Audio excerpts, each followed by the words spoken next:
Fala, galerinha desbravadora! Você vai ouvir agora o livro Servo de Deus e Amigo de Todos no canal Hora do Clube. Vamos lá?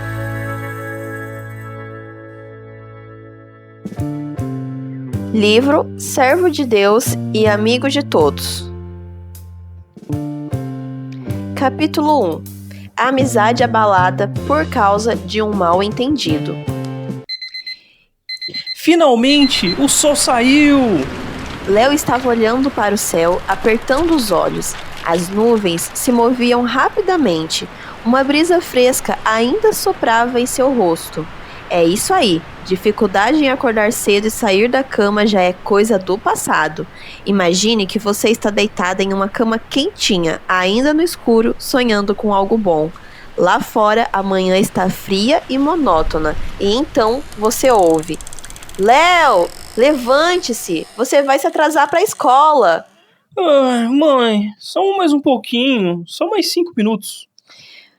Quando eu disse para você desligar o computador e ir para a cama, o que você respondeu?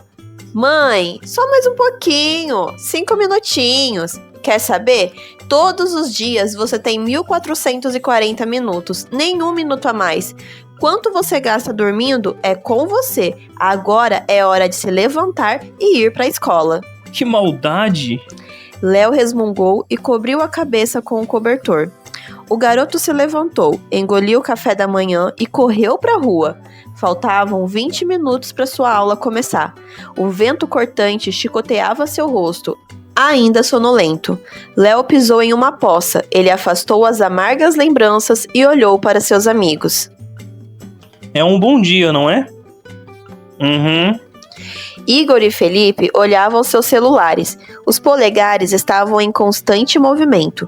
De tempos em tempos, suspiravam, faziam pausas e pressionavam a tela novamente.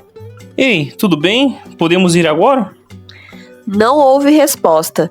Léo suspirou, pegou seu celular e 1 segundo depois, um pequeno carro com uma grande arma começou a se mover na tela.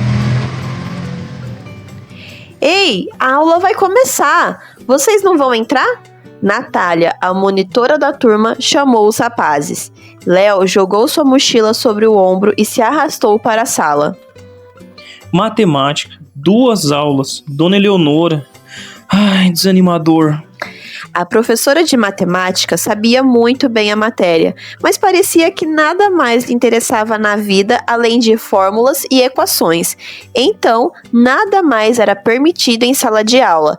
Nada de conversa sobre o clima, nenhuma fala sobre as condições dos problemas. Nada. Apenas matemática. E as notas médias do semestre eram matematicamente verificadas. O violão que Léo tinha ganhado dos pais por ter melhorado na escola ajudava a aliviar o aperto no peito depois de mais um teste. Mas, desta vez, Dona Eleonora estava diferente. De maneira gentil e maternal, ela começou a contar sobre a época em que tinha se formado no ensino médio e como era importante escolher o caminho certo na vida, fazer bons amigos e... Ao ouvir falar sobre bons amigos, Léo se perdeu em seus pensamentos. Onde você está? Marcos, você foi embora. O pai de Marcos não havia conseguido encontrar trabalho e a família teve que se mudar para outra cidade. Léo às vezes enviava mensagens, mas Marcos tinha decidido que seria médico e levava isso a sério. Então respondia: eu respondo depois, ou só me dá 5 minutos. Isso sempre encerrava o diálogo. Léo suspirou. Ai, Daniel. Os amigos não se falavam havia 2 meses. Isso é tudo por causa dele. Ele é muito teimoso.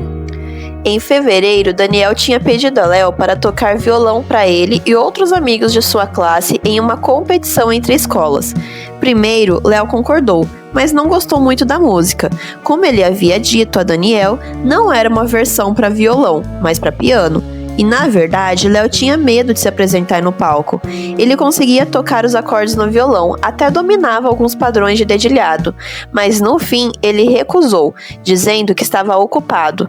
Agora, Léo se sentia culpado, porque Daniel ficou ofendido e disse: Ocupado. Se você não quer tocar, é só dizer. É muita mentira.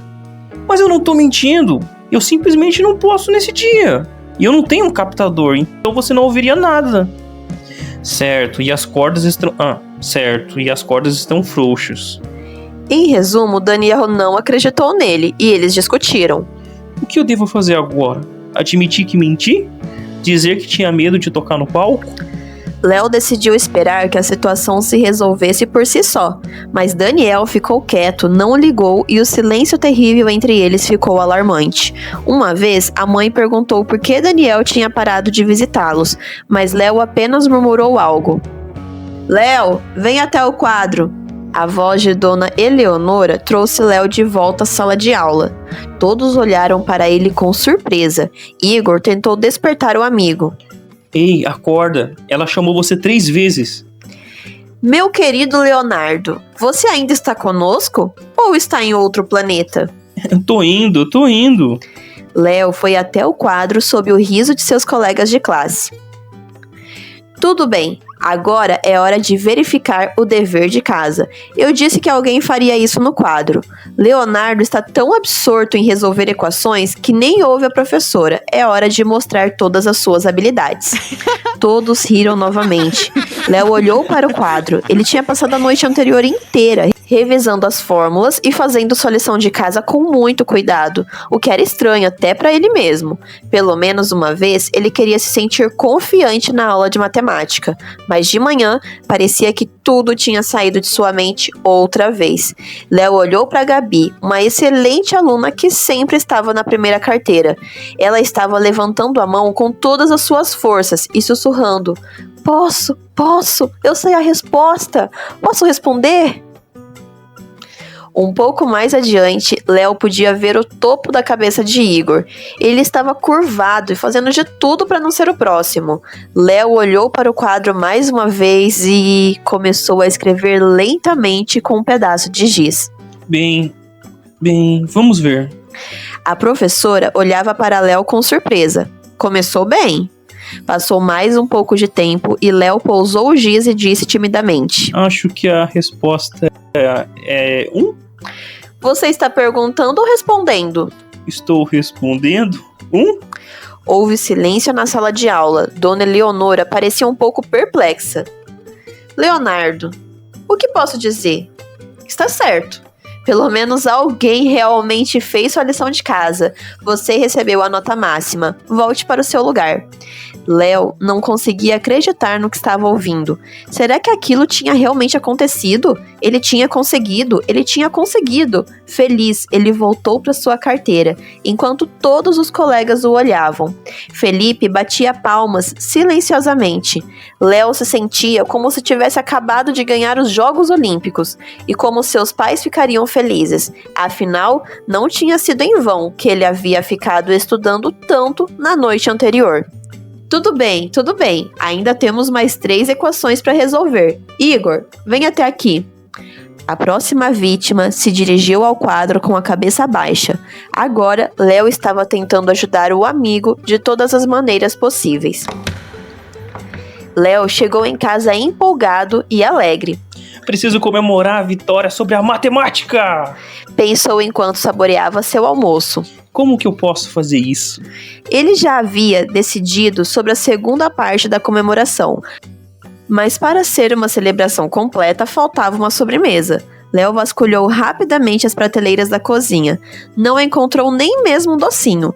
Finalmente, ele achou um pote aberto de geleia de groselha e correu para o quarto.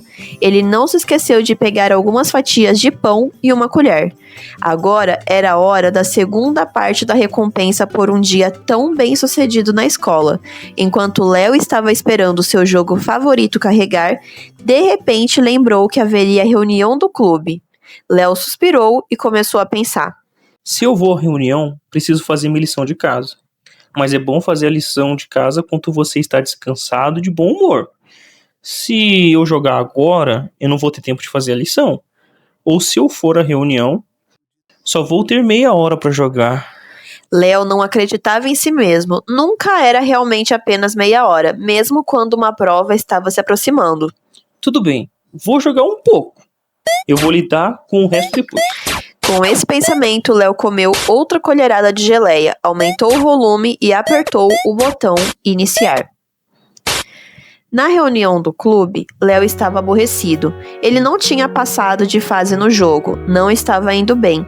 Tinha feito sua lição de casa às pressas. Seria difícil ficar em casa, porque a mãe havia chegado e começado a perguntar por que ele não queria ir para o clube. E agora ele estava chateado, sentado e ouvindo o instrutor. Daniel também estava lá. Ele não o cumprimentou e se sentou do outro lado da sala. Isso deixou Léo ainda mais aborrecido. No início da reunião, André contou uma história sobre um herói bíblico, José, para ser mais preciso, e suas desventuras na prisão no Egito. Na verdade, pessoal, nós realmente subestimamos as civilizações antigas. O que há de interessante no Egito? Perguntou Henrique. Para ele, história era apenas uma das matérias mais chatas. Quando André começou a falar sobre o Egito, o garoto franziu a testa. Deserto, múmias, algumas panelas e desenhos obscuros nas pedras. Mas também odontologia, encanamento, projetos legais como templos e pirâmides. Além disso, naquela época o Egito era mais um jardim florescente do que um deserto. Mesmo hoje, os cientistas não sabem como certas construções foram feitas sem guindastes e tecnologias modernas. E a vida pode ser interessante sem a internet. Posso perguntar uma coisa? Interrompeu Helena, levantando a mão. Havia desbravadores no Egito? Todos riram alto. André disse com um sorriso. Com certeza. Quem pode ser chamado de desbravador? Alguém que ama a natureza? Alguém que é honesto, gentil, que ama a Deus? Respondeu Henrique, que tinha se juntado recentemente ao clube e estava na primeira fileira. Correto. José era exatamente assim. Ele sabia que Deus vê tudo o que fazemos e dizemos, e tentava ser obediente. Naquela época, as pessoas estavam muito mais próximas da natureza, dos animais, e sabiam como sobreviver nas condições mais adversas. Portanto, podemos dizer que eram desbravadoras. Como um homem tão honesto e bondoso foi parar na prisão? Alguém perguntou. Os rapazes começaram a discutir se um homem bom e honesto poderia acabar na prisão. André acalmou a todos. Pessoal, prestem atenção aqui. A Bíblia conta como José foi parar na prisão. De fato, é possível que pessoas inocentes acabem presas. Os juízes nem sempre conseguem entender a situação. Eles são humanos e também cometem erros. É assustador ser juiz, disse Helena, balançando a cabeça. Bem, vamos ver o que aconteceu. José ajudou um homem na prisão quando, com a ajuda de Deus, explicou o significado de seu sonho. Ele pediu a esse homem, que ocupava uma posição elevada no palácio do faraó, para se lembrar dele e interceder por ele quando saísse da prisão. Quem se lembra qual era a acusação desse homem? André olhou para os desbravadores e viu 3 mãos levantadas. Deixem o Henrique responder. Copeiro. Ele era copeiro. Bem, mas quem era ele? O que ele fazia? Essa profissão ainda existe? Sim, disse Léo. Há copeiros que ficam do lado de fora da nossa loja. São copeiros porque estão sempre com os copos tão cheios de vinho que mal conseguem falar 2 palavras. E às vezes eles ficam caídos na calçada. Léo, não era isso que eles faziam. Falou André. Na verdade, naquela época, o faraó poderia ser envenenado. Além disso, apenas bebidas de mais alta qualidade eram levadas a ele. Portanto, esse homem era um confidente do faraó. Testemunhava muitas coisas que aconteciam no palácio e, além de tudo o que faziam, eles tinham que ficar de boca fechada. Mas mesmo assim, ele não ajudou José. Ele esqueceu. Às vezes acontece que até os amigos esquecem algo bom que aconteceu no passado e não se agradecem mutuamente. Nesse ponto, Daniel levantou a cabeça e disse: É verdade, acontece. Assim como acontecia nos tempos antigos, acontece hoje em dia. Os amigos não têm disposição em ajudar quanto você precisa. Léo percebeu que se tratava dele e ficou vermelho como um pimentão. Ele se inclinou sob a mesa e começou a mexer na mochila para que ninguém pudesse ver seu rosto. Daniel não vai deixar isso barato. Talvez eu devesse tê-lo ajudado naquela ocasião. Olha só como ele está chateado. Pensou Léo, continuando a procurar algo na mochila. Finalmente, ele conseguiu encontrar um pirulito que parecia estar na mochila por muito tempo. Léo colocou-o na boca e se endireitou. Sim, pode acontecer isso. Essa é a lição de hoje. Se alguém fizer o bem a você, não esqueça de agradecer. Se possível, ajude a pessoa que um dia o ajudou. A propósito, passaram-se 2 anos e o copeiro se lembrou do que José tinha feito por ele e pagou sua dívida. Mas essa é outra história. O mais importante é que devemos lembrar que um dia Jesus veio à Terra para salvar as pessoas. Nunca poderíamos retribuí-lo completamente por isso, mas podemos fazer a nossa parte sendo gentis com os outros e contando o que Jesus fez por todos nós. Isso é ótimo, Helena disse. De qualquer forma, acho que deveria ser chato viver no Antigo Egito. Henrique estava agitado. Assim como na Grécia Antiga. Parece que alguém não gosta de história. Diego, um dos instrutores que estava sentado em silêncio ouvindo, disse com um sorriso. O que realmente importa são os relacionamentos, a amizade, o amor. E não é tão importante se há eletricidade ou não. Hoje em dia, quando as pessoas querem criar um clima especial, acendem velas. E é muito bom quando alguém pode conversar sem as distrações constantes no celular, concordam? Todos concordaram. André propôs que orassem pedindo para ser verdadeiros amigos uns dos outros e se lembrar de todas as coisas boas que as pessoas fazem por eles.